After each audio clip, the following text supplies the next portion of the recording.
Several weeks ago, I dedicated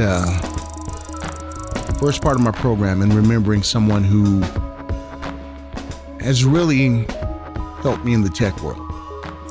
And that was my late great friend, Jim Barry. And CES 2018 is coming up in a few weeks. And I would always see Jim in the media room. I would go in there, give him a hug. My wife would give him a hug. And when my dad was traveling with me before his stroke, he would always say hello to Jim, and we would chop it up for a minute. And Jim would always come be a guest on the show while we were broadcasting live at CES. Well, this year, Jim is definitely going to be in our thoughts and mind when we're there at CES 2018. Another great friend that I have over there is Jeff Joseph. And Jeff is the Senior Vice President of Communication and also strategic relationships as well, too. And Jeff has been so kind to join me on the Tech Zone many times, and I'm so grateful that he decided to come back on the show. There's a lot of things happening in the tech world, and their organization is doing a lot out there. In particular, there's been a lot of talking about the recent tax bill that before the Congress and Senate, they're trying to iron it out. And there's been a lot of viewpoints about that tax bill. But how does that affect the tech world? Well, I think Jeff is going to answer that for us, as well as a lot of things happening in the tech world. So without any further delay, let's get it going, people. Jeff Joseph is in the house. Consumer Technology Association, my friend who runs everything over there when it comes to communication and strategies over there. The baddest and the busiest working man in entertainment and technology. What's going on, my friend? How are you? Oh, man, I'm just trying to keep up with you. I appreciate that. How you doing? Doing great, my friend. You know, I kind of talked about it to our audience before I brought you on, just about everything that you do outside of CES. A world-renowned singer. A world-renowned singer. And no. And also the podcast that you guys have leading up to CES. You hosting it, man. I need to go to your school. You need to teach me how to do some journalism. That's all I have to say. No, see, everything I picked up from watching you and talking to you and getting all your skills and whatnot. But no, it's a lot of fun. You know, look, I have a lot of passions in life. My family, my faith, those are above all. But you know, technology and music and sports are right behind them, I got to admit. Absolutely. And I tell you, you do a great job at all of them, my friend. So, hey, as we get ready for CES in a few weeks, I mean, time flies so fast when we're having fun leading up to CES. And before we talk about some of the trends, what are some of the policy, tech policies that are coming out of Washington out there you can share with us? I appreciate that. Well, as you know, we represent over 2,000 companies across all aspects of consumer technology. The big companies, Google, Apple, Microsoft, Uber, Lyft, et cetera. But the majority of our companies are small businesses. Some of them are startups. Some of them are just getting going. Some of them are in traditional technology. Some of them are in new areas. So it's a really broad. So when we talk about policy issues, there's a lot out there that impacts us. Of course, right now, everyone's talking about this tax bill that looks like it may be signed or maybe go through the White House by the end of the month. And we from the perspective of, does this promote innovation? Will this help our member companies continue to create the products that make our lives easier and better? We look at it through that lens. And where we stand today is it looks pretty good. Now, I'm not commenting on, whether this helps you or me individually. I'm just simply talking about, will this help unleash innovation and allow our companies to take money and invest it back into research and development to create new technologies and services? And from that perspective, we think it looks pretty good. So we've been working on that a lot. It's getting close to the end of the year. I'm not sure what else Congress is going to work on that relates to us. But as we look toward the next year, some of the big issues we'll be looking at will be continue to create an environment that allows for that creates an environment that allows for our transition to self-driving vehicles. Right now, a lot of states and localities are still working on issues, but we think there needs to be we've been working with the Department of Transportation to create a federal plan so that we have a unified position going forward. So whether you have a self-driving vehicle in California or in Minnesota, the rules of the road are sort of the same. We'll also be working on immigration. That's a big issue for us. We want to make sure that the best and brightest, no matter where you come from, can stay in this country, create jobs, create great technologies and new products and services. And that's a big one for us as well.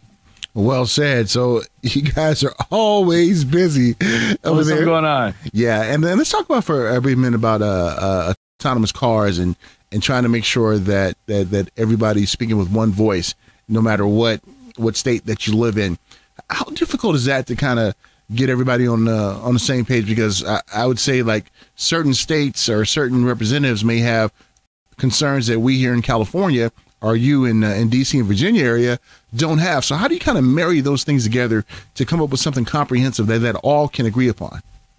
Well, yeah, so there's many issues involved here. Let's put them in sort of three buckets. So there's the issue of sort of licensing, right, to operate these things.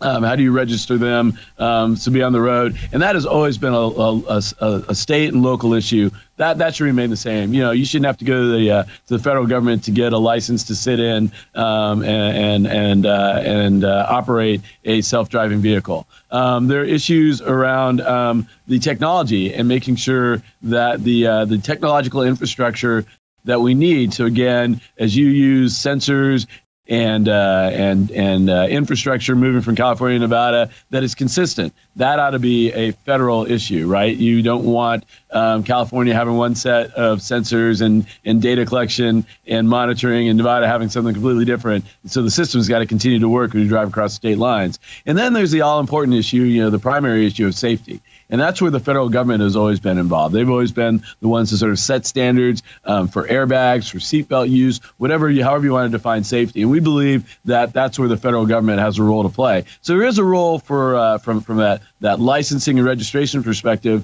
to be on a local level, speed limits, et cetera. But from for the overall safety and consistency of the infrastructure, that needs to be a consistent, unified federal approach.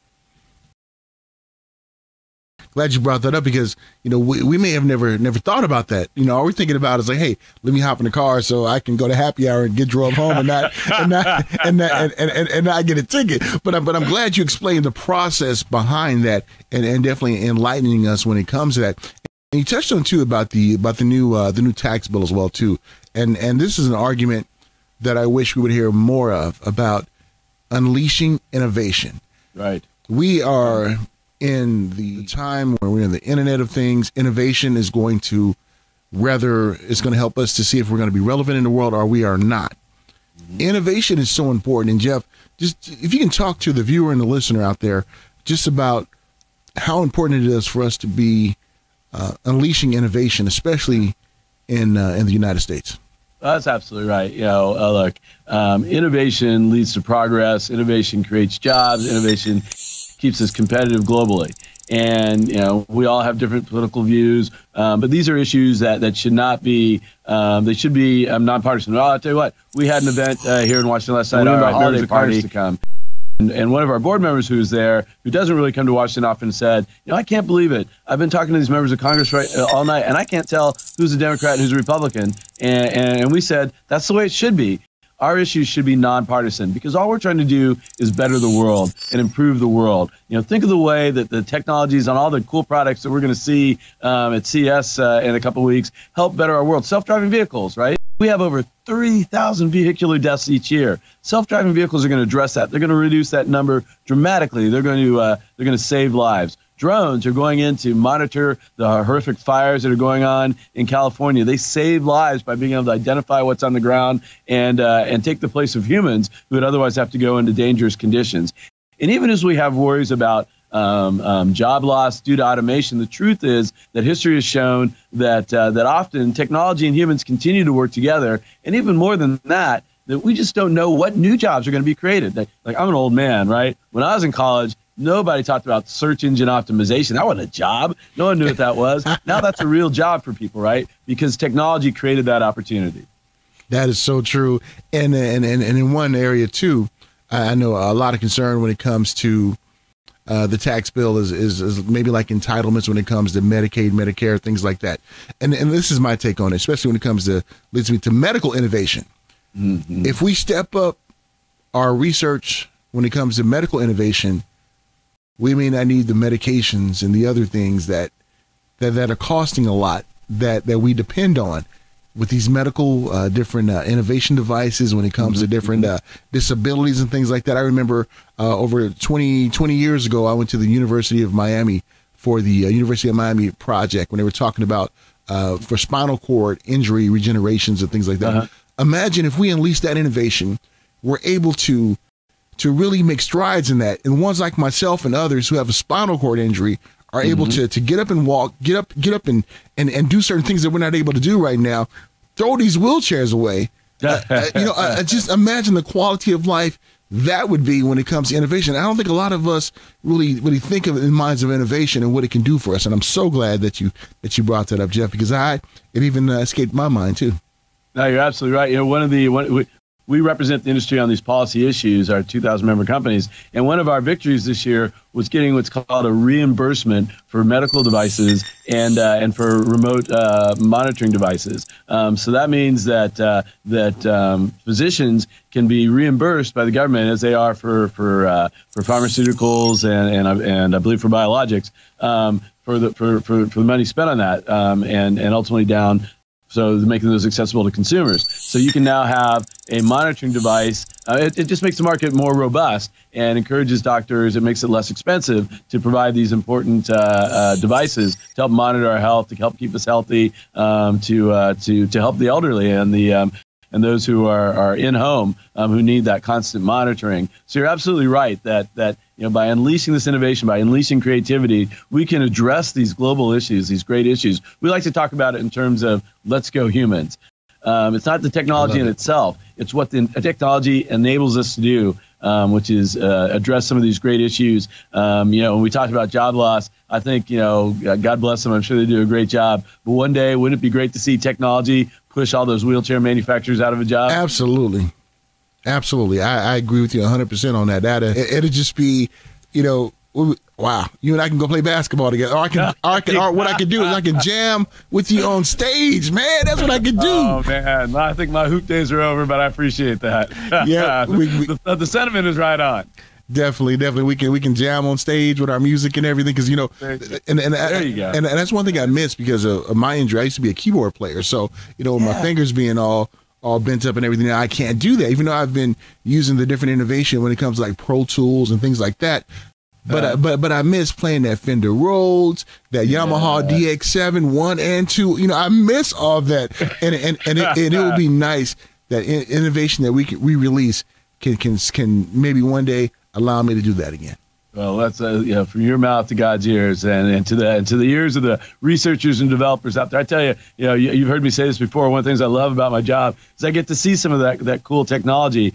And there's technology that I've seen that there's a phenomenal story of a jazz pianist who's in he's elderly, maybe he's in his 80s or so, and he suffers from Parkinson's. And so his hands shake and he can't play anymore. And it was the love of his life, his music, right? He tried out this experimental device and you can see he's able to play. And the joy in his eyes is just so moving and so real. And again, that's the promise of continued innovation. That's what gets me so excited about technology. We all love our smartphones. They're awesome. I love TVs. They're awesome. But it's what this technology enables us to do, the promise it holds for our children, the promise that it holds for tomorrow. Well said. And when it comes to some of the top trends we see right now, what are some of the top trends that we're seeing as we are in Q4 of this year? Well, we're heading to CES. We're so excited about so much that's going to be hot at CES. And we're going to have a new area focused on smart cities. What are smart cities, you ask? Well, smart cities are cities that use technology. They use sensors, they use monitoring devices to help address some of the challenges of being in large metropolitan areas. That may come in the form of air quality monitoring devices so that city officials can have a better sense of what the air quality is and address that. It comes in traffic monitoring so that you lessen the frequency of, I know you all know this in Southern California like we know it here in D.C., of traffic. traffic jams. It comes in the area of crime, and being able to better monitor and send emergency response teams. So we're very excited that technology will be showcased at CES. We're going to talk a lot about 5G, which is the next wave of wireless technology. You'll have, that lag time sometimes when you try to download a video and it jumps and skips, or when you're watching live video, you're trying to catch the Lakers and it jumps and skips on your phone. With 5G, you'll have less lag. So we'll see a lot of technology on the back end that enables it, as well as new products that utilize 5G to have a better surfing experience. This holiday season, everybody's talking about smart speakers, whether it's Google Home, whether it's Amazon Alexa. Those have just been a super hot product that we've seen as people prepare for the holidays and look for gifts. And I think we'll see that technology, that voice technology, that smart speaker technology implemented into a variety of different phones. And we call it sort of artificial intelligence in different shells, in different forms. And we'll see that at the show as well. I tell you, Jeff, I got my battery chargers. I'm ready to roll. I'm ready to check out everything. And the smart cities, that was one of the things that really caught my attention this year. I was like, wow, to check this out. And then I'm able to not only share that with ones here, but also my other community, the physically challenged community too, about these are the things out here. This is the innovation out here that we can unleash, and that's going to make our lives a whole lot better. And one of the things too that we're able to talk about and discuss that was announced at New York Unveil, and that was the ambassador for CES 2018. Yeah. And for ones who missed that announcement, please tell us who the ambassador is and why you guys picked. I'd use a drum roll, but I can't play drums. So Baron Davis is our ambassador this year. Los Angeles native. I know he played for the Lakers, he played at UCLA. We're very excited to welcome him. He's not just a former professional athlete who's got mad hops. He also is an entrepreneur. He's a technology entrepreneur, and he's been incubating and investing in and talking about technology for a long time. So he not only sort of has that competitive experience that comes from being a professional athlete, he understands technology. So we're really excited to welcome him and help him tell our story. Sports technology is going to be a huge part of our show, both from the perspective of the technology that helps us be better athletes, that helps us monitor how our bodies are performing and maximize their capabilities, but also the fan experience. How do we better engage fans, whether they're at home or in stadium, and how do we use technology? So I know that'll be part of what Baron Davis will be looking at, but he'll be all over the show floor. He'll be using his social media presence to bring CS to all of you and your audience.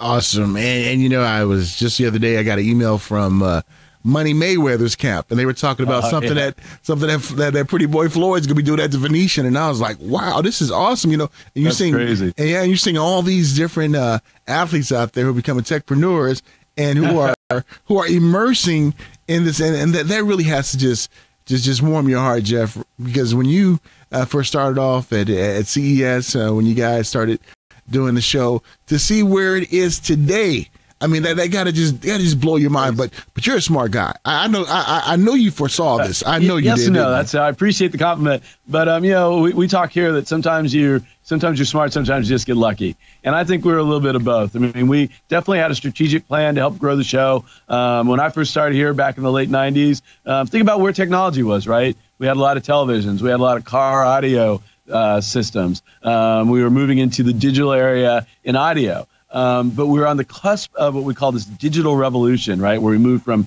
analog television to digital television. We moved from analog audio to digital audio. And that just unleashed this unbelievable growth of technology that really, from an innovation standpoint, just rivals any point in history.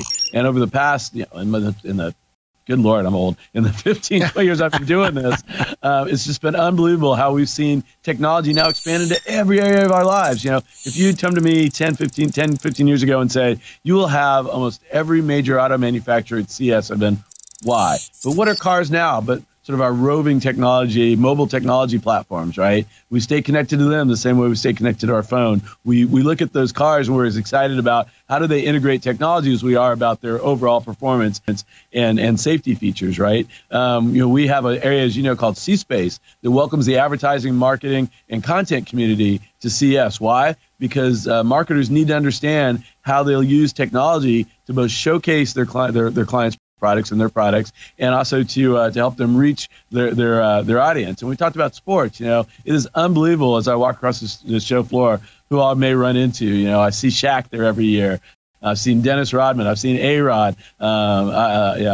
Bryce Harper, who is a beloved Washington National. I've seen him at the show. And why? Because technology is in all parts of our lives, and they want to understand both from their perspective as athletes, they want to understand from their perspective as investors, and they want to understand because they're just like us, they're consumers too, and they want to know what's next and what's great. And you know what I got to say next? If you want to know what's next and what's great in technology, where you got to be? Got to be right here. Yes. CES. CES, or you got to be talking to you. Absolutely. And I'm glad you put that out there too, Jeff, because when it comes to those who can attend CES, you know, I've talked about this a lot. I get emails in my inbox, my social media. Hey, can I get in? Can I get in? And you remember the old commercial? BET was a Soul Glow or Soul Groove. And he said, "No, my brother, got to get your own." No, you can't even get your own and go. Those who can go there are who, Jeff? Who can attend? That's so funny. You're taking me way back. So you have to be engaged in the business of consumer technology. Even though we call it consumer tech, it is not a consumer show. It's not for consumers. It really is a business show. It's a business-focused show. A lot of deals made there, a lot of networking. But that's why it's so important that people like you all come. So you can tell the story and you can talk to your audience and tell them what's going on. You can tell them what's going to be the most exciting innovations in the coming years. All the stuff they're going to want next holiday season, they'll be seeing at they'll be talking about and you'll be telling them about at CES 2018. And I am looking so forward to it. One of my highlights not only is going and checking out the show, but also seeing my great friends like Jeff and the crew over there, and they do a great job. And a lot of things you don't realize what they do over there for us when it comes to lobbying and when it comes to technology and things like that. You know, definitely follow them on Twitter, Facebook, all those other great things. And Jeff, anything else before I let you go, my friend, that you'd like to articulate out there before we get ready to go and hop? I just thank you always for having me, hosting me, and allowing us to tell our story. So excited to see you in a few weeks. It's going to be a phenomenal show again. I'm so excited. There's going to be so much going on, so many new technologies, so much innovation there. It's going to be fantastic, and I'm sure your audience is going to be looking forward to you to tell that story and tell them what's up.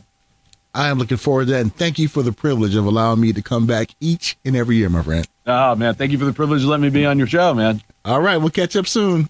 All right. Safe travels to you. A huge shout out to my friend Jeff Joseph. He and the crew over there at the Consumer Technology Association. I love them dearly.